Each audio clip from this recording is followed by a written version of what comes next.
नमस्ते मित्रों, मेरा नाम कुणाल चंद्राकर। आज मैं आपको बताने जा रहा हूँ धर्मांतरण पर रोक कानून को पूरे देश में लागू किया जाना चाहिए।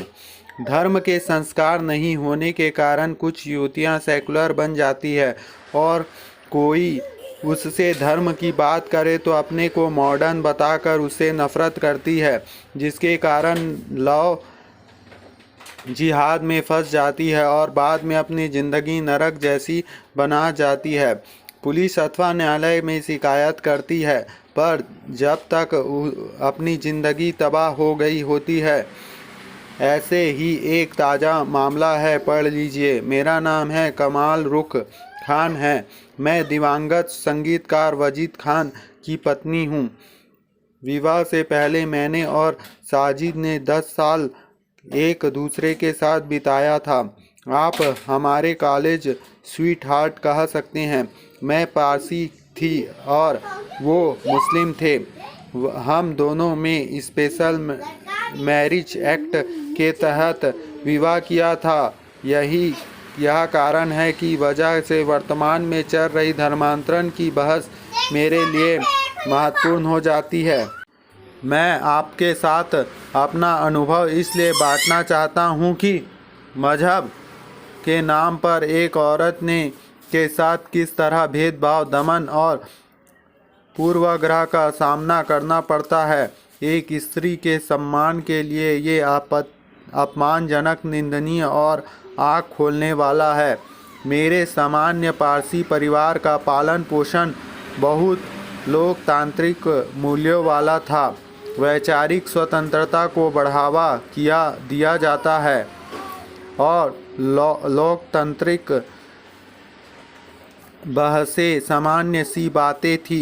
हर स्तर पर शिक्षा का महत्व सर्वोपरि होता था। लेकिन मेरी शादी के बाद यही वैचारिक स्वतंत्रता, लोकतांत्रिक जीवन मूल्य और शिक्षा मेरे पति के लिए सबसे बड़ी समस्या थी। एक पढ़ी लिखी लड़की जो वैचारिक स्वतंत्रता रखती हो, उनके परिवार में कतई स्वीकार नहीं था। इस्लाम कबूल ना करना का विरोध तो सबसे अपवित्र कार्य साबित हुआ। मैं हमेशा सभी धर्मों का सम्मान करती हूँ और उनके सभी धार्मिक आयोजनों में शामिल भी होती थी, लेकिन मेरे ऊपर धर्मांतरण का दबाव लगातार बढ़ता जा रहा था और ये दबाव यहाँ तक बढ़ा कि मुझे तलाक के लिए अदालत की शरण लेनी पड़ी। मेरी आत्मसम्मान मुझे उनके या उनके परिवार के लिए इनकी इस्लाम कबूल करने की अनुमति नहीं दे रही था। मैं जिन मूल्यों में विश्वास करता हूँ उसमें धर्म परिवर्तन के लिए कोई स्थान नहीं है। ना ही मैं अपने 16 वर्षीय बेटी आरसी और 9 वर्षीय बेटी हेहान से ये संस्कार डालना चाहती हूँ। लेकिन अपनी शादी के बाद मैंने नक सीख उसके खिलाफ लड़ाई लड़ी है। उसका परिणाम ये हुआ कि मेरे ससुराल वालों ने मेरे खिलाफ एक से एक डरावने तरीके इस्तेमाल किए ताकि मैं इस्लाम कबूल कर लूं। वजीद एक सुपर टैलेंटेड संगीतकार थे।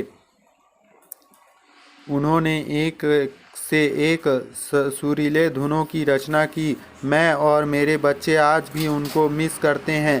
काश वो हमारे साथ कुछ समय और रहते, लेकिन धार्मिक पूर्वाग्रहों के कारण मैं और मेरे बच्चे कभी उनके परिवार की तरह उनकी संगीत रचना का हिस्सा न बन सके। लेकिन मैंने लड़ाई लड़ी, लड़ाई जीवन मूल्यों की और लड़ाई अपने बच्चों के भविष्य की। ये लड़ाई मुझे सिर्फ इसलिए लड़नी पड़ी क्योंकि वे लोग मुझसे सिर्फ इसलिए नफरत करते थे क्योंकि मैंने इस्लाम कबूल करने से मना कर दिया। ये नफरत इतनी गहरी है कि वाजिद की मौत के बाद भी ख़त्म नहीं हुई। दुर्भाग्य से उनकी मृत्यु के बाद भी उनके परिवार की ओर से मेरी प्रताड़ना जारी रही। मैं दिल से चाहती हूँ कि ये एंटी कन्वर्जन लॉ पूरे देश में लागू किया जाए ताकि अंतर धार्मिक विवाह में स्त्री के प्रेम और आत्मसम्मान की रक्षा हो सके। हमें अपनी ज़मीन पर खड़े होने के लिए बदनाम किया जाता है। ये धर्मांतरण माफिया बहुत शुरुआत से ही अपनी व्यूह रचना करते हैं। जो ये कहते हैं सिर्फ उन्हीं को प्रोफेट सच्चा है, बाकी अन्य दूसरे सभी भगवान झूठे हैं। धर्म उत्सव के लिए होता है, लोगों और परिवारों को तोड़ने के लिए नहीं। यह सब देखते हुए अब हिंदुओं को जागरूक होने की अत्यंत आवश्यक है। सबसे पहले अपने बच्चों को धर्म की शिक्षा दे, अच्छे संस्कार दे, टीवी सिनेमा से दूर रखें, उनका मोबाइल चेक करते रहें, जिससे बच्चे अपनी ज़िंदगी बर्बाद ना कर लें। नहीं तो यह बच्चे बड़े होकर अपनी गलतियां देंगे। बच्चे का भी कर्तव्य है कि अपने माँ बाप की बात माने, तो आगे पछताना नहीं पड़ेगा।